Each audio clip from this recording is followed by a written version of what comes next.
I welcome you all to Brain Bloom classes. तो आज की इस क्लास पे हम डिस्कस करेंगे एक important topic which is indigenous poultry breeds of Assam included in national register of NBAGR। देखिए, ये जो टॉपिक है ये दिसंबर 2025 से रिलेटेड है, लेकिन इसको मैंने इसीलिए लिया ताकि आप लोगों को वो इंडिजिनियस पोल्ट्री ब्रीड्स के बारे में बता पाओ। ठीक है, तो चलिए समझते हैं।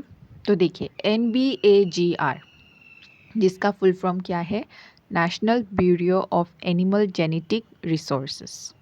ठीक है, तो ये किसके अंदर काम करता है? ICAR यानी कि Indian council of agriculture research के अंदर काम करता है NBAGR, है ना।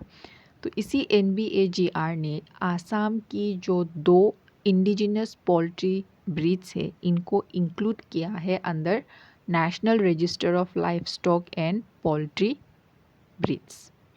तो वो 2 इंडिजिनस पोल्ट्री ब्रीड्स कौन सा है वो हम देखेंगे। उसके देखने के आगे पहले आपको बता दूँ what is the purpose of NBAGR, right. तो ये NBAGR का काम क्या है?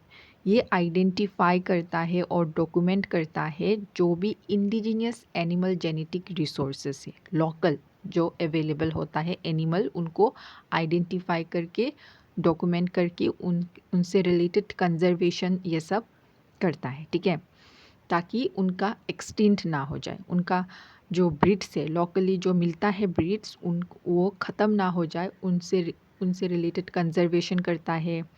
और उनसे रिलेटेड कोई भी अगर जेनेटिक इरोजन आता है तो उसको प्रिवेंट करने की कोशिश करता है और उस ब्रीड का इम्प्रूवमेंट प्रोग्राम से रिलेटेड काम करता है। ठीक है, उन ब्रीड्स को ऑफिशियल रिकॉग्निशन देता है, पॉलिसी सपोर्ट देता है और उसके साथ साथ फंडिंग अपॉर्चुनिटीज़ भी देता है ये NBAGR। ठीक है, तो समझ में आ गया होगा the purpose of NBAGR। Now let us C those 2 poultry breeds. तो पहला है नागी डक, नागी डक। ठीक है, तो ये इंडिजिनियस डक ब्रीड है असम का।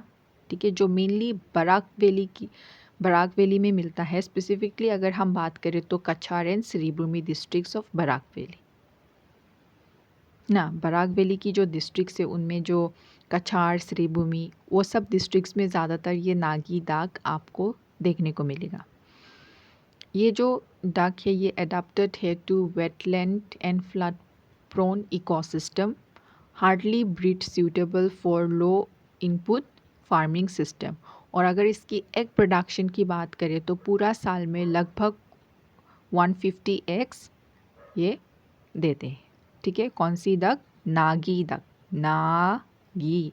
Hope you will remember Nagi duck. ठीक है, नेक्स्ट का नाम क्या है? राज दी गैली गूस। राज दी गैली गूस ये भी एक इंडिजिनियस गूस ब्रीड है असम का। ट्रेडिशनली इसको पाला जाता है इन बैकयार्ड सिस्टम और ये लोकल इन्वायरमेंट कंडीशंस में वेल अडेप्टेड है। बहुत इंपॉर्टेंट है for rural and sustenance livelihood के लिए। तो दूसरा का नाम क्या है? राज दी गैली गूस। तो पहला का नाम क्या था? नागी डक और दूसरा का राज दी गैली goose. Now let us look what is the significance of national registration. ये रजिस्ट्रेशन करने से इसका क्या इंपॉर्टेंस होगा, क्या सिग्निफिकेंस है? इससे बायोडाइवर्सिटी कंजर्वेशन होगा, इंडिजिनियस एनिमल जेनेटिक रिसोर्सेज को प्रोटेक्शन मिलेगा और उनका जो रिप्लेसमेंट है बाय हाई यील्ड ब्रीड्स उस वो सब रिलेटेड प्रिवेंट होगा, जेनेटिक डाइवर्सिटी मेंटेन होगा और climate resilience. Economic and livelihood benefits भी होगा।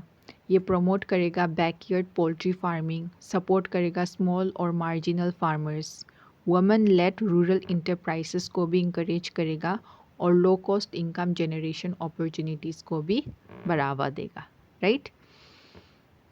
अगर हम इसी तरह सिमी और भी जो लाइक इंडिया पे आसाम को छोड़ के और भी जो इंडिजिनियस ब्रीड्स जो रजिस्टर्ड किया गया है, कुछ एग्जांपल्स देखते हैं। जैसे कि मध्य प्रदेश की कड़कनाथ चिकन, राइट, आंध्र प्रदेश की असील पोल्ट्री और अंडमान एंड निकोबार आइलैंड्स की निकोबारी फोल. And with this, we have ended the entire session with related to these two important breeds. I hope this information was useful. Please do like, support, and subscribe. Thank you so much.